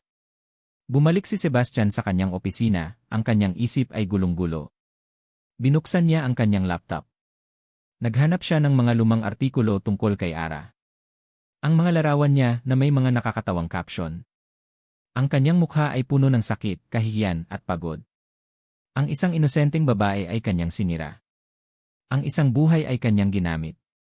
At ngayon, lahat ng iyon ay bumalik sa kanya na parang isang malaking karma. Ang kanyang sariling pangalan ay unti-unting nawawalan ng halaga. Ang kanyang kapangyarihan ay unti-unting kumakawala. Naramdaman niya ang isang matinding kawalan ng pag-asa. Nag-iisa siya. Walang sinumang mapagkakatiwalaan. Walang sinumang makakapitan. Siya, Sebastian Villarica, na laging nakasanayan na nasa tuktok, ay unti-unting bumabagsak. At lahat ng iyon ay dahil sa sarili niyang mga pagkakamali. Ang Villarica Corporation ay tila isang bangka na lumulubog. At siya ang kapitan na may gawa ng butas. Sa gabi, bago ang board meeting, habang naglalakad siya sa loob ng kanyang malaking mansyon na tila isang bilanggo sa sarili niyang kulungan, nag-beep ang kanyang cellphone. Isang text message mula sa kanyang ina, si Donna Consuelo. Humanda ka, anak. Ngayon ang araw ng katotohanan. Hindi niya alam kung ano ang ibig sabihin ng kanyang ina. Ngunit sa kanyang mga salita, mayroong isang bahagyang pag-asa. O marahil, isang huling pagsubok. Naramdaman niya ang kaba, ang pagkabahala, at ang pagkalito. Ngayon, ang araw ng paghuhukom. Kumakabog ang puso ni Sebastian Villarica sa bilis ng drumbeat. Sa loob ng boardroom ng Villarica Corporation, ang hangin ay puno ng tensyon, mas mabigat kaysa sa bigat ng ginto sa kanilang mga bank account. Nakaupo siya sa gitna ng hapag, nakikinig sa mga akusasyon ni Tita Lucia Villarica. Ang kanyang tiyahin ay nakatayo sa harap ng malaking screen, ang kanyang mukha ay puno ng matagumpay na ngiti, tila nagtatanghal ng isang dula. Ang mga kaganapan na ito, mga kapwa ko miyembro ng board, ay hindi lamang nagdulot ng kahihiyan sa pangalan ng Villarica, sabi ni Tita Lucia, ang kanyang boses ay matalim at malinaw, umaalingaw sa buong silid. Ito ay nagpapakita ng kakulangan ng paghuhusga, kakulangan ng disiplina, at higit sa lahat, kakulangan ng moralidad ng ating CA. Isang larawan ni Ara, na may nakasulat na Scandalous Secretary, ang lumabas sa screen. Sinundan niyo ng mga peke at edited na larawan nila ni Jolo Reyes. Suminghal si Lucia. Hindi natin maaaring ipaubaya ang kapalaran ng ating minamahal na kumpanya sa kamay ng isang taong naging biktima ng sarili niyang kahinaan at pagkakamali, patuloy ni Lucia, tumitingin direkta kay Sebastian, na tila hinahamon siya. Hindi tayo maaaring magkaroon ng isang leader na ang pangalan ay binabahiran ng ganito karuming iskandalo. Kailangan natin ng bagong dugo. Isang bagong pamumuno na maglilinis sa ating reputasyon at magpapatuloy sa legacy ng Villarica ng walang bahid. Naramdaman ni Sebastian ang mainit na dugo na umakyat sa kanyang pisngi. Ang kanyang kamao ay mahigpit na nakakuyom sa ilalim ng mesa. Gusto niyang sumigaw, gusto niyang sabihin ang totoo. Gusto niyang sabihin na siya ang may gawa ng iskandalo. Na siya ang nagplanong sirain si Ara. Ngunit paano niya gagawin yon nang hindi lubos na sinisira ang kanyang sarili? Sa loob niya, naramdaman niya ang matinding pagkabigo at pagsisisi. Ginamit niya si Ara.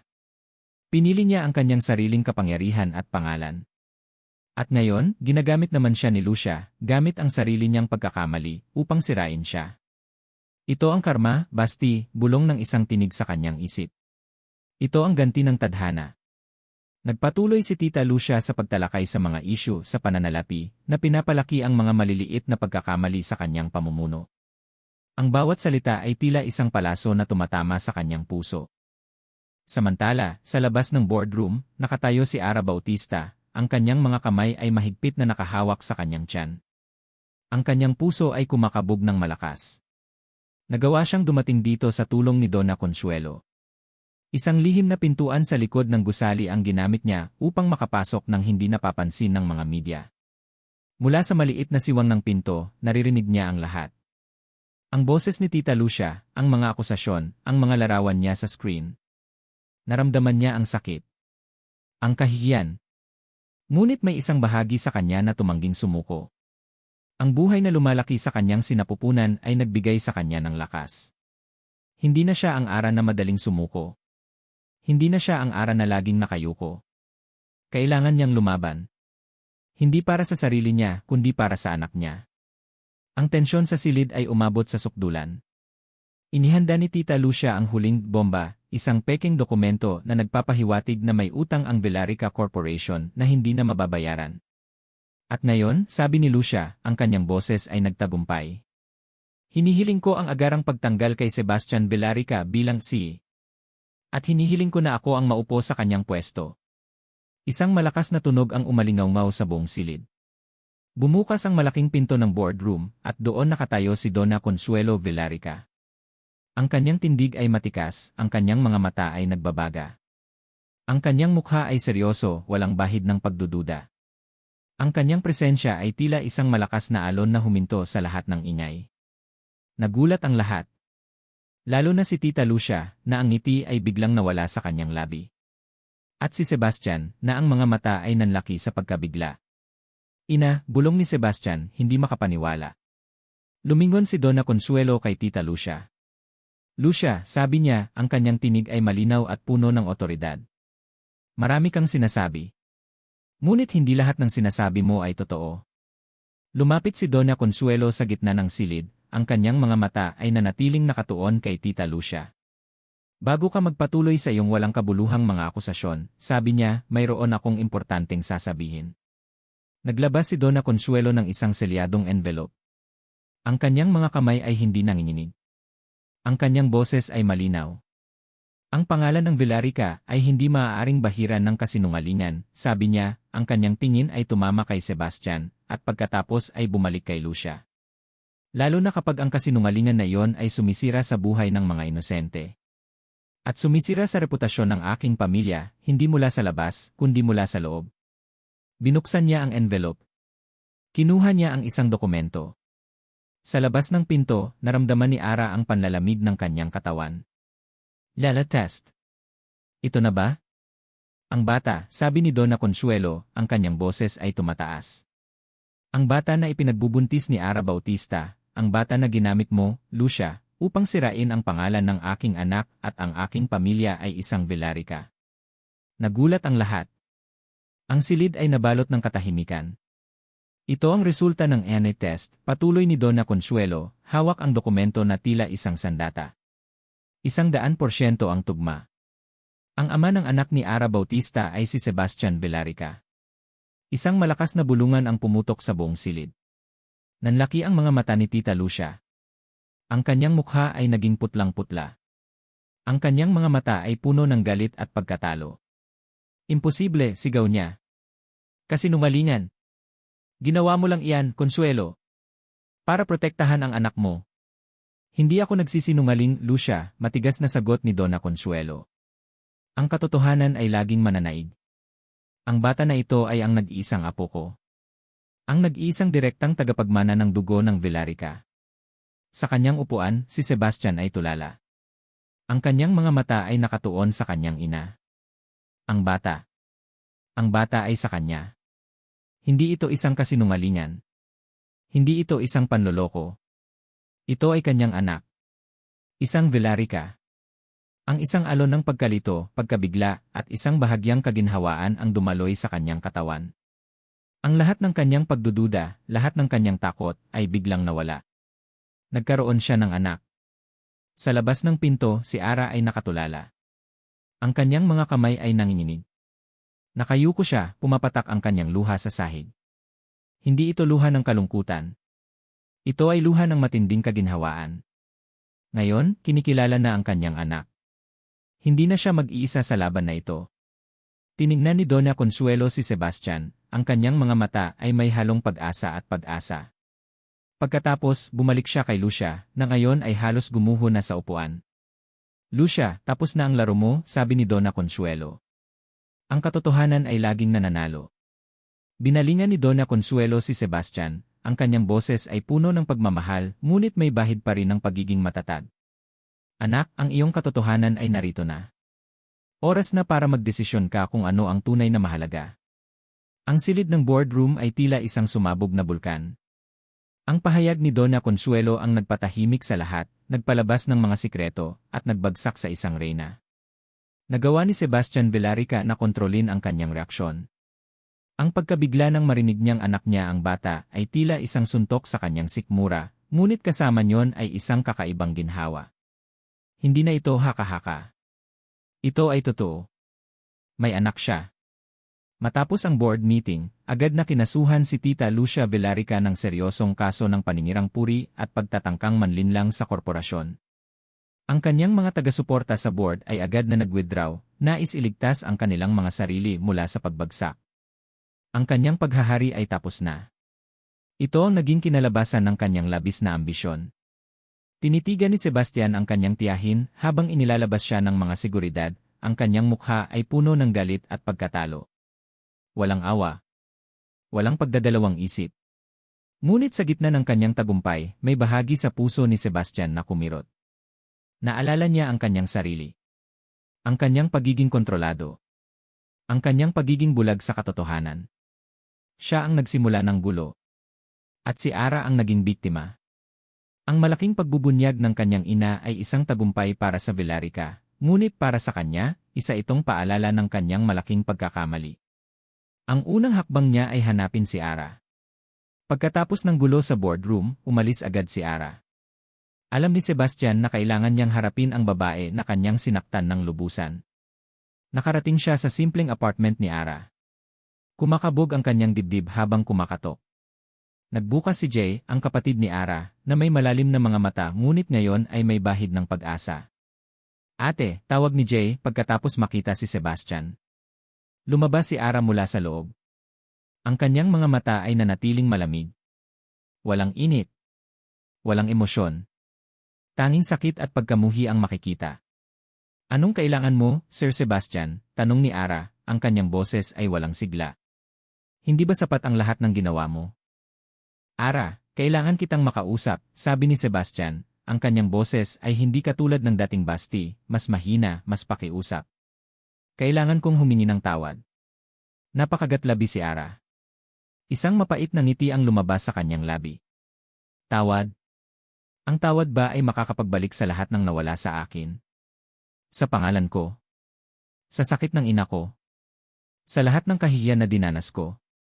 Hindi mo alam, Sir Sebastian, kung gaano kalalim ang sugat na iniwan mo sa akin. Alam ko, Ara, sabi ni Sebastian, ang kanyang mga mata ay diretsong nakatingin sa kanya. At pinagsisisihan ko. Lahat ng iyon. Kung may magagawa lang ako para burahin ang nakaraan. Wala. Wala kang magagawa, putol ni Ara. Huwag ka nang bumalik dito. Wala na tayong pag-uusapan. Pagkatapos, isinara ni Ara ang pinto sa kanyang harapan. Naiwan si Sebastian sa labas, nakatayo sa harap ng pinto, ang kanyang puso ay mabigat. Ito ang unang pagkakataon na may nagsara ng pinto sa kanyang harapan. Ito ang unang pagkakataon na siya ay tinanggihan. Ang sakit ng pagtanggi ay malalim at ito ay galing sa taong kanyang sinaktan. Nagpunta siya sa kanyang ina, si Dona Consuelo. Natagpuan niya ito sa kanyang opisina sa mansion, nakaupo sa harap ng kanyang mesa, umiinom ng tsaa. Ang tingin mo ba ay madali kang mapapatawad ni Ara? Tanong ni Dona Consuelo, tila nabasa ang kanyang isip. Ang sakit na idinulot mo ay hindi basta-basta mawawala. Alam ko po, ina, sagot ni Sebastian, naupo sa tapat ng kanyang ina. Pero ano ang gagawin ko? Upo ka ba dyan at susuko? Tanong ni Dona Consuelo, ang kanyang mga mata ay matalas. Akala ko ba, hindi ka madaling sumuko, Sebastian? Nagbuntong hininga si Basti. Napakasakit ng nakaraan, ina. Ang pagkakanulo ni Elara iyon ang nagpatigas sa akin. Hindi ko na kayang magtiwala. Akala ko ang lahat ng babae ay katulad niya. Gusto lang ng pera at kapangyarihan. Tiningnan ni Donna Consuelo ang kanyang anak. Sebastian, alam mo ba kung bakit ko ginawa ang lahat ng ito? Ang pagbubunyag sa board. Hindi lang para sa Vilarica. Para sa iyo.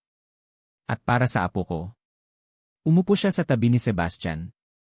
Noong bata ako, may minahal din akong isang simpleng lalaki. Hindi siya kasing yaman ng ating pamilya, ngunit siya ang aking buhay. Ngunit pinilit ako ng aking ama na pakasalan ang iyong ama para sa pangalan ng pamilya. Isinakripisyo ko ang aking kaligayahan para sa Vilarica. Ang sakit na iyon ay bumabalik sa akin tuwing nakikita ko ang mga mata ni Ara. Ang kanyang sakit ay katulad ng sakit ko noon. Ngunit may isang malaking pagkakaiba, siya ay mayroon pang pag-asa. Mayroon pa siyang laban na ipaglalaban. Hinawakan ni Donna Consuelo ang kamay ni Sebastian. Ang totoong lakas, Sebastian, ay hindi nasa kapangyarihan o pera. Nasa pagmamahal at pagpapatawad. Hindi lang sa ibang tao, kundi sa sarili mo. Kung gusto mong magtiwala, kailangan mong matutong magtiwala muli. At kailangan mong bumawi. Hindi sa salita, kundi sa gawa. Ang mga salita ng kanyang ina ay tila isang ilaw na bumutas sa kanyang madilim na mundo. Para sa kauna-unahang pagkakataon, naramdaman niya ang pag-unawa at empatya mula sa kanyang ina. Nagsimulang lumambot ang kanyang matigas na puso. Kinabukasan, gumawa si Sebastian ng mga konkretong hakbang. Naglabas siya ng opisyal na pahayag sa media na tinatanggap ang responsibilidad sa lahat ng lumabas na balita tungkol kay Ara. Hindi niya sinabi ang buong detalye, ngunit idineklara niya na si Ara ay isang inosenteng biktima ng corporate politics at hiningi niya ang pag-unawa at pagpapatawad ng publiko para kay Ara. Ang kanyang pahayag ay nagdulot ng malaking kaguluhan sa media, ngunit ito ay isang napakalaking hakbang para sa kanya. Patuloy siyang nagpunta sa ospital upang bisitahin ang ina ni Ara, hindi na lang para makita si Ara, kundi para makita ang kanyang biyenan. Dinalhan niya ng mga gamot at nag-ayos ng mas magandang silid para sa ina ni Ara. Sa bawat pagpunta niya, ipinakita niya ang kanyang pag-aalaga at pagmamalasakit. Nakita niya ang isang bahagyang pagbabago sa mukha ni Ara, ngunit ang kanyang mga mata ay nanatiling may bakas ng sakit. Sinimulan din ni Sebastian na ipagtanggol si Ara mula sa mga reporter. Tuwing may lalapit na media kay Ara, agad siyang pumupunta upang protektahan ito, sinasabing may legal na aksyon ang kumpanya laban sa sinumang patuloy na maninira sa pangalan ni Ara. Nagsimula siyang maglaan ng oras para sa kanila. Sa bawat pagbisita, dinala niya ang kanyang mga paboritong prutas, ang mga paboritong bulaklak ni Ara, at kahit na mga libro para basahin niya. Unti-unti, nagsimulang makita ni Ara ang ibang Sebastian. Hindi na ang malamig at walang pakialam na si Ito ay isang Sebastian na may bahid ng pagsisisi, na may pagnanais na bumawi. Isang hapon, habang si Ara ay nakaupo sa tabi ng kanyang ina at nagbabasa ng libro, dumating si Sebastian. Hindi niya agad tiningnan si Ara. Sa halip, lumapit siya sa ina ni Ara at hinawakan ang kanyang kamay. "Kumusta po kayo, ma'am?" Mahina niyang tanong, ang kanyang boses ay puno ng paggalang.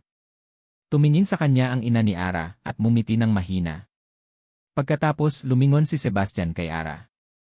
"Ara," sabi niya, ang kanyang mga mata ay puno ng pagmamakaawa. "Alam kong mahirap. Alam kong napakarami kong pagkakamali. Pero bigyan mo ako ng pagkakataon. Bigyan mo kami ng pagkakataon." Tiningnan ni Ara ang kanyang mga mata. Sa unang pagkakataon, nakita niya ang isang bahagyang init sa mga mata ni Sebastian. Hindi na ang malamig na kapangyarihan, kundi ang pagmamahal. Ang kanyang tiyan ay unti-unting lumalaki, isang paalala ng buhay na nagbubuklod sa kanila. Ang kanyang puso ay nagsimulang lumambot. Kailangan niya ng ama para sa kanyang anak. Kailangan niya ng suporta. Kailangan niya ng kapayapaan. Nagsimulang tumulo ang luha mula sa mga mata ni Ara. "Hindi ito magiging madali, Sebastian," sabi niya, ang kanyang boses ay nanginginig. "Hindi mo lang basta mababawi ang lahat ng iyon." "Alam ko," sagot ni Sebastian. "Handa akong gawin ang lahat. Sabihin mo lang." Tumango si Ara.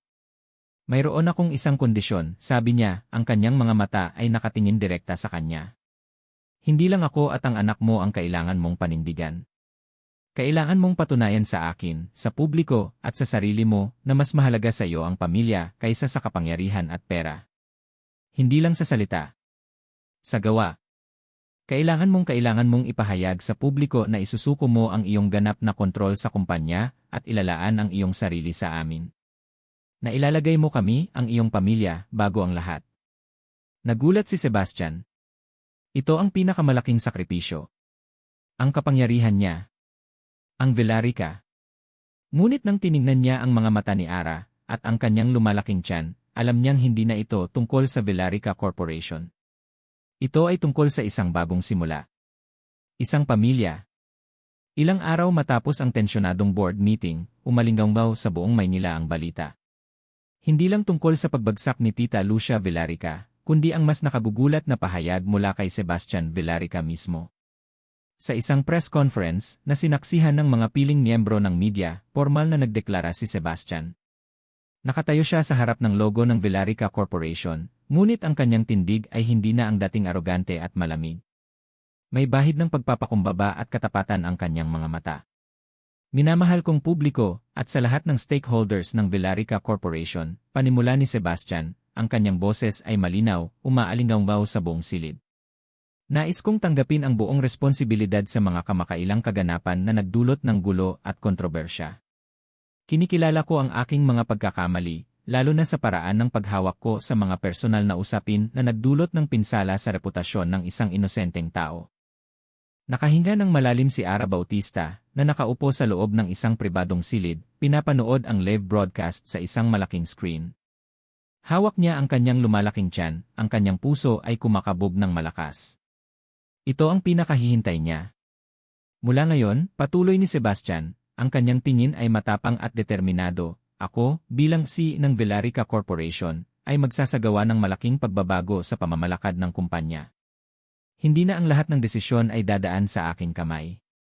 Ay didelegado ko ang mas malaking kapangyarihan sa mga miyembro ng board na may karampatang kakayahan at integridad. May bulungan sa mga reporter. Isang hindi inaasahang dalaw. Ang Villarica ay hindi lamang isang negosyo. Ito ay isang legacy. At ang legacy na iyon ay hindi lamang binubuo ng kayamanan o kapangyarihan, sabi ni Sebastian, ang kanyang boses ay tila lumambot.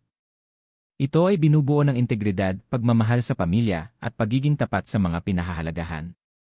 At sa aking buhay, natutunan ko ang napakahalagang aral na ito sa pinakamahirap na paraan.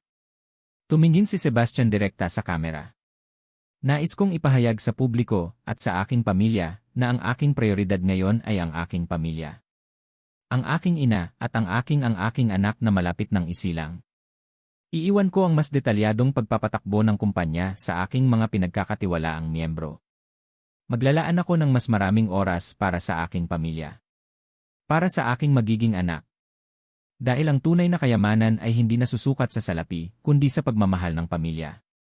Nagsimulang tumulo ang luha mula sa mga mata ni Ara. Hindi lang ito basta paghingi ng tawad. Hindi lang ito basta pagbabago sa pamamalakad. Ito ay isang pagkilala. Isang pagpapakumbaba. Isang pag-amin na mas mahalaga ang pamilya. Ang kanyang kondisyon. Tinanggap niya. Mula noon, nagsimulang magbago ang lahat. Hindi na muna bumalik si Ara sa kanilang lumang apartment. Sa tulong ni Doña Consuelo, lumipat sila sa isang mas malaking bahay, hindi marangya ngunit komportable, na nasa isang tahimik na lugar. Isang lugar kung saan si Ara ay makakapaghanda para sa pagdating ng kanyang anak nang walang paghatol ng mundo. Naglaan si Sebastian ng kanyang oras. Halos araw-araw siyang bumibisita, dala ang mga pagkain, mga bitamina, at mga libro para kay Ara. Nagsimula siyang matuto. Kung paano maging ama. Kung paano maging kasama. Siya, ang dating malamig na ay nagpakita ng pagmamahal, pag-aalaga, at pasensya. Nagsalita sila ni Ara ng matagal tungkol sa lahat ng nangyari. Ang bawat sugat, bawat sakit, bawat pagdududa. Unti-unting gumaling ang mga sugat. Unti-unting gumaling ang puso ni Ara. Naramdaman niya ang kapayapaan na matagal na niyang hinahanap. Dumating ang araw na isinilang ni Ara ang kanilang anak, isang malusob na batang lalaki. Pinangalanan nila itong si Rafael na nangangahulugang pinagaling ng Diyos. Sa sandaling iyon, habang hawak ni Sebastian si Rafael sa kanyang mga bisig, nakita ni Ara ang luha sa mga mata ng lalaki. Hindi ito luha ng kalungkutan, kundi luha ng kaligayahan. Isang bagay na hindi niya kailanman inakalang makikita. Ang ina ni Ara ay unti-unting bumuti. Sa wakas, nagkaroon siya ng kumpletong operasyon at ang kanyang paggaling ay mabilis. Nang makita niya si Rafael, ang kanyang apo, sa mga bisig ni Sebastian, isang malawak na ngiti ang sumilay sa kanyang mukha. Salamat sa Diyos, bulong ng kanyang ina habang hawak ang kamay ni Ara. Salamat sa Diyos at nahanap mo ang iyong kapayapaan, anak. Si Ara. Hindi na siya ang dating Ara Bautista, ang mahiyain at madaling manipulahin na sekretarya. Siya ay naging isang malakas na ina, isang matapang na babae na lumaban para sa kanyang anak at sa kanyang dignidad. Ang mga tingin ng paghatol mula sa mga tao ay hindi na mahalaga. Ang mahalaga ay ang kanyang pamilya. Ang kanyang anak. Ang lalaking pinili niyang maging ama ng kanyang anak na naglakas loob na magbago. Isang hapon, ilang buwan na ang nakalipas matapos isilang si Rafael, nagdesisyon silang magpiknik sa isang parke. Ang araw ay maliwanag, ang hangin ay sariwa. Si Sebastian ay tumatawa, naglalaro sa kanyang anak. Si Ara ay nakaupo sa isang kumot, nakatingin sa kanila. Ang kanyang ina at kapatid ay nasa malapit, kasama rin nila. Ito ang pamilya niya. Hindi perpekto, ngunit puno ng pagmamahal. Naramdaman ni Ara ang isang kamay na humawak sa kanyang balikat. Si Sebastian. Ngumiti siya, ang kanyang mga mata ay puno ng pagmamahal. Maganda ang buhay, hindi ba, bulong niya. Tumango si Ara, ang kanyang mga mata ay tiningnan ang kanyang anak na masayang tumatawa sa kandungan ni Sebastian. Ang kanilang buhay ay puno ng pagsubok. Ngunit sa bawat pagsubok, lumabas sila ng mas malakas. Ang pag-ibig, pagpapatawad, at ang kapayapaan ay naging pundasyon ng kanilang bagong simula. Bumalik si Ara sa kanyang pagtingin sa papalubog na araw sa malayo, ang mga kulay ay naghahalo sa langit. Ang kanyang kamay ay mahigpit na humawak sa kamay ni Sebastian, at naramdaman niya ang mainit na pagtibok ng puso ng kanyang anak na si Rafael, na nasa mga bisig ng kanyang ama. Hindi na ako takot. Dahil sa inyo, natagpuan ko ang tunay na lakas. At dito nagtatapos ang kwento ni Ara Bautista at Sebastian Villarica. Sa lahat ng nakinig at sumubaybay sa bawat kabanata ng Ang Gintong Kulungan at Ang Liwanag sa Dilim, maraming salamat po sa inyong oras at puso. Bilang inyong scriptwriter, isang karangalan ang buuin ang kwentong ito. Ang bawat kabanata ay isinulat ng may buong damdamin, umaasa na bawat hirap, luha, at ngiti ay maramdaman ninyo. Malalim ang naging koneksyon ko sa mga karakter, lalo na kay Ara sa kanyang lakas at sa pagbabago ni Sebastian. Sana ay naantig ang inyong mga puso sa mensahe ng kwentong ito, na sa kabila ng pinakamadilim na pagsubok, ang katotohanan ay laging mananaig. Na ang pagmamahal ay may kakayahang paghilumin ang mga sugat, na ang pagpapatawad ay nagbibigay ng bagong simula, at na ang pag-asa ay laging nariyan, kahit sa gitna ng unos. Naway nahanap niyo ang inspirasyon sa lakas ng isang ina, sa pagbabago ng isang puso, at sa walang hanggang bisa ng pamilya.